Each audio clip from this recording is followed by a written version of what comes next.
여러분들은 살아가면서 인생이 무엇인가라고 고민을 해보신 적 있으십니까? 우리가 이런 생각을 하게 되는 이유는 정말 인생 사는 게 쉽지만 않기 때문입니다. 그래서 종종 인생이 무엇인가라는 생각을 해보게 됩니다. 공부, 일, 취업 준비 등 내가 하는 것들과 늘 싸우게 되는 것입니다. 그래서 저는 자주 생각해 보는 것 같아요. 내가 무언가를 할 때 내가 이거를 해서 뭘 하나, 나중에 내 인생에서 이것이 쓸모가 있을까 생각을 하는데, 그때마다 저는 꼭 마지막에 내가 하는 모든 것들은 하나님의 영광을 위해서다라고 결말을 딱 지어요. 그렇게 되면 내가 당장 이것이 힘들더라도 내가 하는 이유를 찾게 되고 주님께서 내가 할 수 있는 힘을 부어주셨음을 저는 느꼈습니다.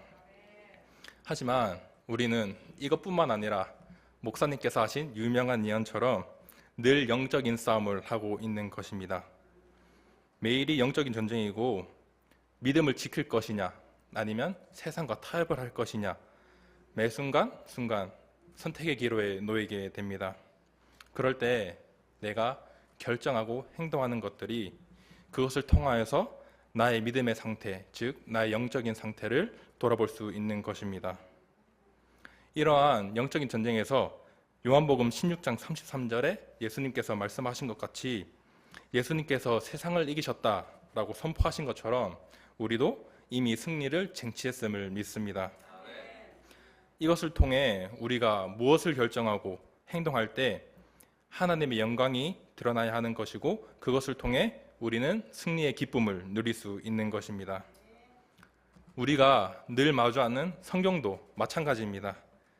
성경 안에 나오는 싸움은 영적인 싸움이고, 성경에 나오는 승리 또한 영적인 승리인 것입니다. 전쟁은 하나님께 속한 것이지 우리가 어떻게 할 수 있는 게 아니잖아요. 그렇기 때문에 우리는 성경 말씀을 통하여서 승리의 방법을 찾아가야 하는 것입니다.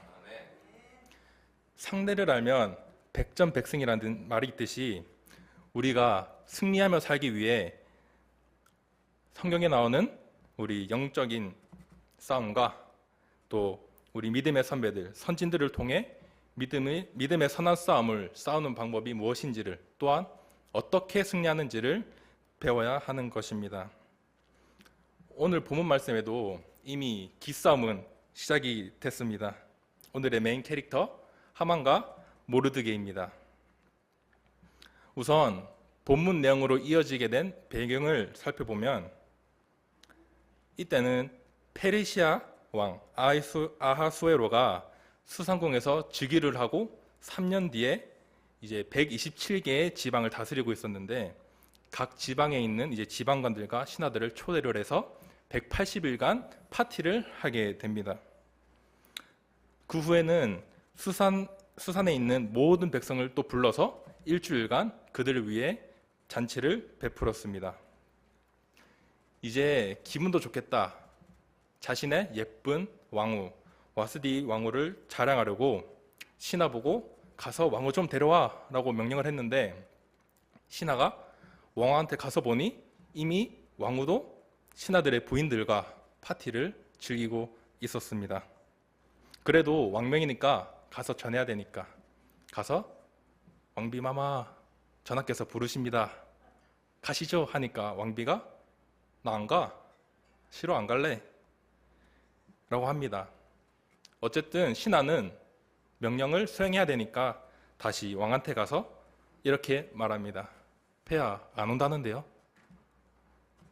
그렇게 하니까 이걸 들은 왕이 그냥 화난 것이 아니라 마음속에서 분노가 불같이 치밀어 올랐다라고 성경에 기록이 되어 있습니다. 그래서 왕이 그 나라 관례에 따라 법과 재판을 잘 아는 신하들을 다 불러 모읍니다. 그래서 전에는 이런 적이 없었는데 이거를 법대로 하려면 어떻게 해야 하나 의논을 하다가 한 신하가 이것은 왕에게만 잘못을 한 것이 아니라 이 나라 모든 신하와 백성에게 다 같이 잘못을 한 것입니다. 왕명을 거절한 것을 거기에 모인 부인들이 다 봤을 것인데 앞으로 어떻게 그들이 남편을 따르고 왕을 따르겠습니까? 라고 하자 거기에 회의에 모인 사람들이 다 동의를 하며 결국 왕후를 폐위시킵니다. 그리고 얼마 뒤 왕이 화가 가라앉은 뒤 그 일이 신경 쓰였는지 아니면 왕후가 없는 게 신경 쓰였는지 그 일에 대해 곰곰이 생각을 하고 있는데 신하가 와가지고 새로운 왕비를 찾으십시오 라고 권해서 새로운 왕비를 찾게 됩니다.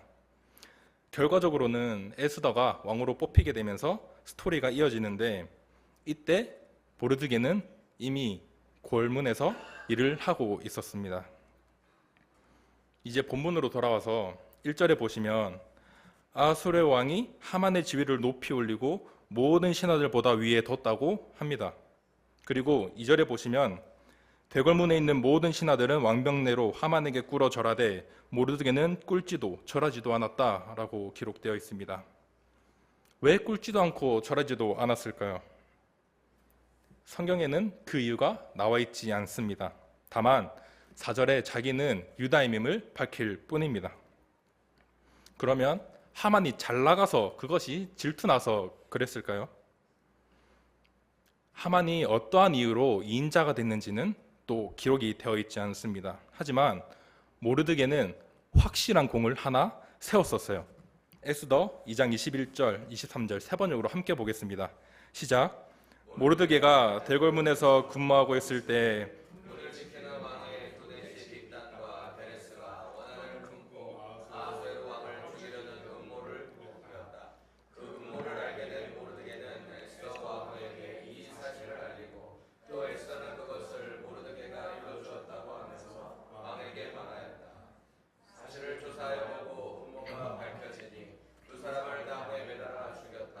이런 사실은 왕이 보는 앞에서 궁중실록에 기록되었다. 아멘. 분명 모르드게는 들었어요. 그리고 에스더에게 가서 왕에게 전하라고 합니다. 그래서 분명 에스더는 모르드게 이름으로 왕에게 고발을 하였는데 자기는 왕의 목숨을 살렸는데 궁중실록에만 기록되고 끝이 나버립니다. 그런데 갑자기 왕이 하만의 지위만 높이니까 질투가 났었을까요? 우선 많은 학자들의 견해를 보면 모르드게가 절하지 않은 이유 중 하나는 하만이 신적인 경배를 그런 행위를 요구했기 때문입니다. 하지만 시대상으로 봤을 때 이 시대에는 자신보다 사회적으로 지위가 높거나 잘 나가거나 하면 절을 하는 일이 종종 있었습니다. 밧세바도 나단도 다윗에게 절을 했고 다윗도 사울에게 절했습니다. 야곱의 아들들 즉 요셉의 형제들도 요셉에게 절을 했습니다.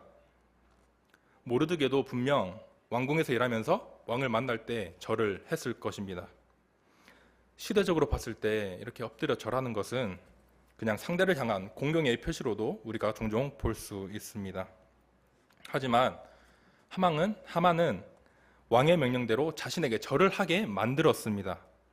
이러한 점에서 보면 하만은 단순히 관리로서의 공경보다 신적인 경배를 요구했을 가능성으로 보고 있습니다. 그래서 모르드게가 자신이 유다인임을 밝혔던 이유는 자신은 하나님을 섬기는 선민이니 그럴 수 없다라는 뜻으로도 볼 수 있습니다. 두 번째는 역사적 관점으로 봤을 때 에스더 저자는 3장 1절에 하만을 아각 사람 함무다다의 아들이라고 표현을 했습니다. 즉 하만은 대대로 이어져온 이스라엘을 대적하던 원수였고 하나님으로부터 영원히 저주받은 아말렉 족속이라는 사실을 밝히고 있습니다. 이스라엘 역사를 볼 때 이스라엘과 아말렉과 그 사이에는 여러 차례 긴장 관계가 계속해서 있었습니다. 특히 사무엘상 15장에 보시면 하나님께서 사울을 버리게 된 계기를 보면 하나님께서 사무엘을 통해 아말렉을 정복하라고 명령하십니다. 사울은 하나님의 명령을 어기고 아가 왕을 살려서 포로로 잡아오고 전리품을 또 따로 챙겼습니다. 이때 하나님은 사울을 왕으로 세운 것을 후회하시고 사울을 떠나셨습니다. 그리고 사무엘은 아가 왕을 처형하게 됩니다. 특히 출애굽기 17장 8절, 14절, 16절에 보시면 그때 아말렉이 와서 이스라엘과 르비딤에서 싸우니라 14절 여호와께서 모세에게 이르시되 이것을 책에 기록하여 기념하고 여호수아의 귀에 외워 들리라. 내가 아말렉을 없이하여 천하에서 기억도 못하게 하리라. 16절 이르되 여호와께서 맹세하시기를 여호와가 아말렉과 더불어 대대로 싸우리라 하셨다 하였더라. 이 말씀 외에도 성경 많은 곳에 이스라엘과 아말렉 자손의 악연을 볼 수 있습니다.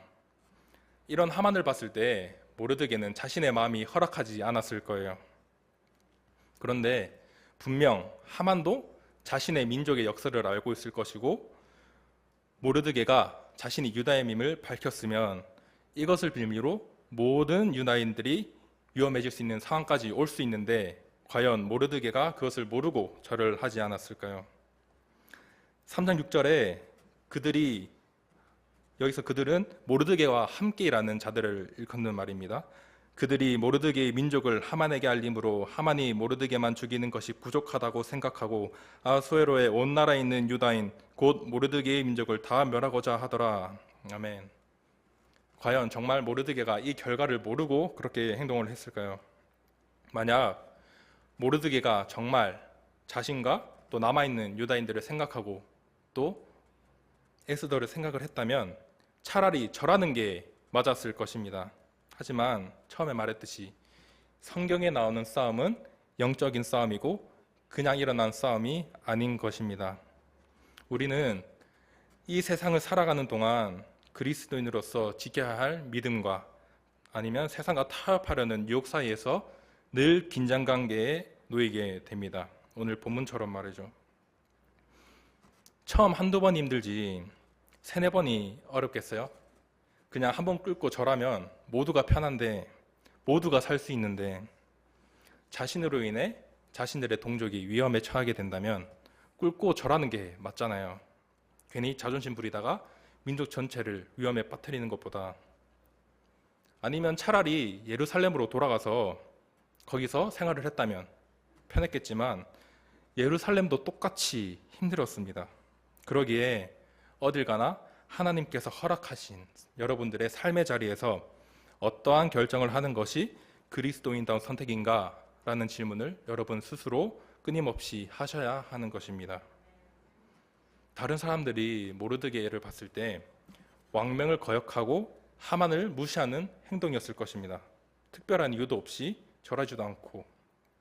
하지만 이스라엘 입장에서 봤을 때 모르드게는 하나님을 섬기는 그런 신앙인이었기 때문에 그런 결정을 한 것으로 볼 수 있습니다. 우리가 이 세상을 살아갈 때 믿음을 지키고자 할 때 세상 사람들이 분명 손가락질하고 욕할 수도 있고 무시할 수도 있습니다. 그런데 모르드게는 그 시선 신경 쓰지 않았습니다. 세상은 우리에게 하나님을 대신해 무릎 꿇고 절하는 여러 대상을 수시로 바꿔가며 우리를 유혹을 합니다. 하지만 기억해야 할 것은 그 어떤 것도 누구라도 그 무엇도 우리 하나님을 대신할 수 없는 것입니다. 믿음을 지키고 있던 모르드게는 주위 사람들을 신경 쓰지도 않았고 또한 자신보다 높은 위치에 있는 하만 또한 신경 쓰지 않았습니다. 여러분도 믿음의 길을 걸어갈 때 사람들의 시선이 아니라 하나님만 바라보며 나아가는 여러분 되기를 축복합니다. 우리가 살아가면서 신앙을 지키는 일이 얼마나 힘든 일인가 다들 한 번쯤 경험을 해보셨을 것입니다. 특히 세대가 지나면서 더욱 그럴 것이고 다니엘의 세 친구도 절하기를 거부하며 풀무불에 들어가는 것조차 마다하지 않았습니다. 그런 것처럼 우리도 우리의 믿음을 지키며 살아가야 하는 것입니다. 그럴 때 우리의 믿음을 지키는 결정을 하면 하나님께서 우리의 결정을 기뻐 받아주실 줄 믿습니다. 우리가 에스더서를 볼 때 다른 성경과 또 차이점이 있는데 그것은 에스더에는 하나님이라는 이 단어가 직접적으로 언급되지 않습니다. 이렇게 직접적으로 언급되지 않음에도 이 책을 자세히 보면 하나님의 섭리하심과 일하심이 그분의 보이지 않는 손길이 분명하게 드러나고 있습니다. 겉으로는 우연처럼 보이지만 실제로는 하나님의 주권 아래, 하나님의 계획 아래 모든 일들이 정교하게 일어나고 있는 것입니다. 우선 모르드게가 우연히 왕을 암살하려는 음모를 듣고 고발을 합니다. 이것은 지금에는 별일 없이 그냥 왕중일기에 기록되고 끝나지만 나중에 6장에 가면 왕이 잠을 못 잘 때 이제 역대 기록을 읽으면서 이 기록을 발견을 하게 됩니다. 만약에 여기서부터 모르드게가 왕에게 어떤 상을 받았더라면 지금의 입지보다 분명히 낮아졌겠죠. 그래서 왕이 그 기록을 읽은 순간 하만과 모르드게의 위치가 서로 바뀌게 됩니다. 또한 왕이 에스더를 왕으로 선택한 것 또한 하나님의 계획 아래 있었습니다. 그 많고 많던 후보들 중에서 에스더가 왕으로 뽑힌 것은 하나님의 백성을 구하시기 위한 자리로 그녀를 세우신 것입니다. 4장 14절에 보시면 내가 왕후가 된 것이 이때를 위함이 아닌지 누가 아느냐 라는 모르드게의 말을 보면 하나님의 섭리를 암시합니다. 마지막으로 하만의 몰락과 유대인의 구원 계획 또한 하나님께서 일하신 것을 볼 수 있습니다. 하나님께서는 하만의 계획을 뒤집으셔서 도리어 하만이 자기 계략에 빠지게 만드셨습니다. 우리가 살아가다 보면 나보다 다른 사람이, 특히 내가 별로 마음에 들어하지 않는 사람이 나보다 잘 되는 것을 볼 수 있습니다. 모르드게와 하만처럼. 더군다나 억울한 일을 마주할 때도 있습니다. 나는 의롭게 사려고 하는데 나만 힘들고 저 사람은 예수님도 안 믿는데 잘 되는 것을 보면 정말 하나님의 공의로우심은 어디 있는가 생각할 때도 있습니다. 모르드게도 분명 그런 마음이 들지 않았겠습니까? 왕을 살렸는데 그냥 기록에만 기록되고 웬 민족의 원수가 갑자기 2인자 자리에 앉아 있으니 그리고 자기 보고 무릎을 꿇고 절을 하라는데 분명히 속이 타들어갔을 것입니다. 하지만 모르드게는 하나님의 일하심을 믿으며 묵묵히 그 자리를 지켰습니다. 4장 14절 세 번역으로 보겠습니다. 시작. 이런 때 왕후께서 입을 닫고 계시면 유다 사람들은 다른 곳에서라도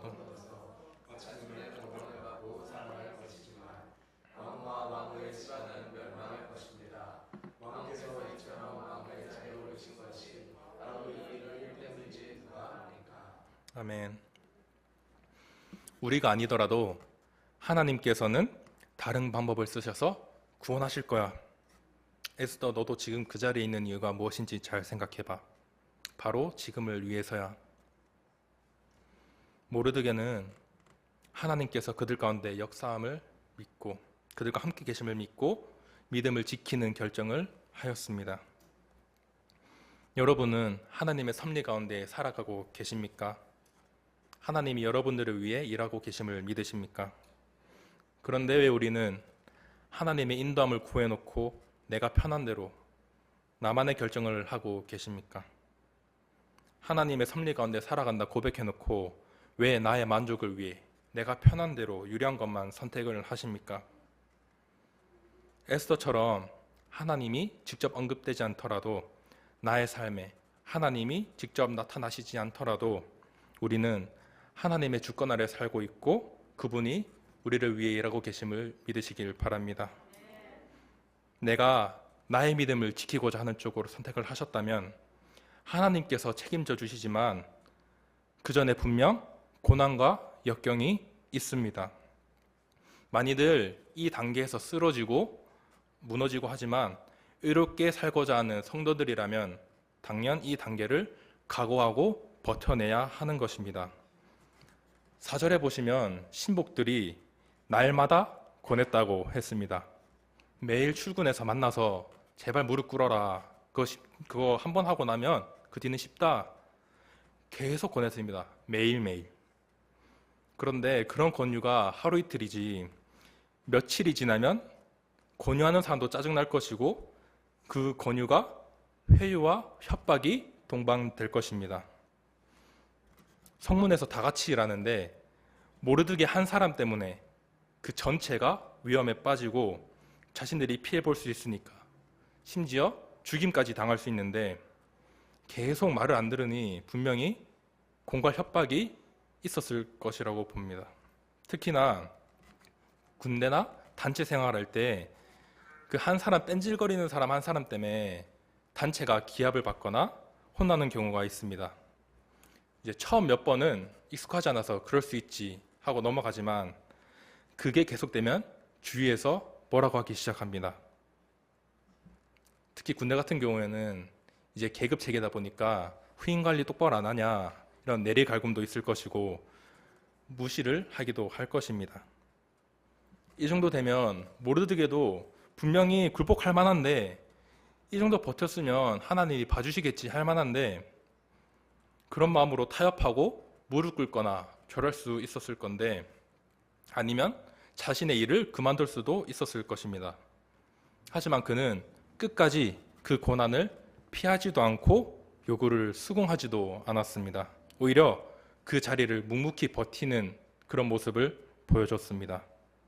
만약 거기서 믿음을 버리는 행동을 했다면, 믿음을 지키는 것을 포기했다면 하만의 계획처럼 모든 유대인들이 죽임을 당했을지도 모릅니다. 그럼에도 불구하고 우리가 신앙을 지키면 하나님께서 우리를 책임져 주신다는 사실입니다. 마태복음 10장 22절입니다. 또 너희가 내 이름을 인하여 모든 사람에게 미움을 받을 것이나 나중까지 견디는 자는 구원을 얻으리라. 아멘.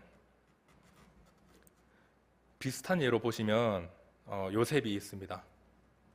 형들의 시기 질투와 보디발의 아내의 지변 유혹을 견디며 믿음을 지켰을 때 하나님께서 그를 쓰시며 애굽의 2인자로 쓰셨습니다. 결국 모든 이스라엘 사람들을 품으며 하나님의 계획을 이어가는 그런 역사적인 인물로 남게 되었습니다. 요셉과 같이 모르드게도 하나님의 섭리하심을 믿으며 자신의 믿음을 지켰을 때 요셉과 같은 그런 동일한 은혜를 입었습니다. 에스더 10장 3절입니다. 시작. 유다인 모르드게가 아하수에로의 왕이 다음이 되고 유다인 중에 크게 존경받고 그의 허다한 형제에게 사랑을 받고 그의 백성의 이익을 도모하며 그의 모든 종족을 안위하였더라. 아멘. 그 나라의 2인자로 모든 사람들에게 사랑받고 그 사람들을 돌보았다. 성경의 위대한 인물 중 한 사람으로 보고 있는 요셉과 같은 은혜를 입었습니다. 우리가 만약 동일한 하나님을 믿는다면 분명 우리는 이보다 더 큰 은혜를 하나님께서 주실 줄을 믿습니다. 우리가 진정 그리스도인으로서 우리의 믿음을, 우리의 신앙을 지키는 선택을 한다면 분명히 어려운 일들이 생깁니다. 요셉과 모르드게처럼, 또한 많은 성경에 나오는 스토리처럼 분명히 우리 가운데 그런 어려운 일들이 생깁니다. 그러나 우리가 이 과정을 넘길 때 분명히 쓰러질 수도 있고 넘어질 수도 있고 우리의 믿음이 흔들릴 수도 있습니다. 그러나 그 과정 가운데서도 하나님께서 여러분들을 위해 일하고 계심을 잊지 않기를 바랍니다.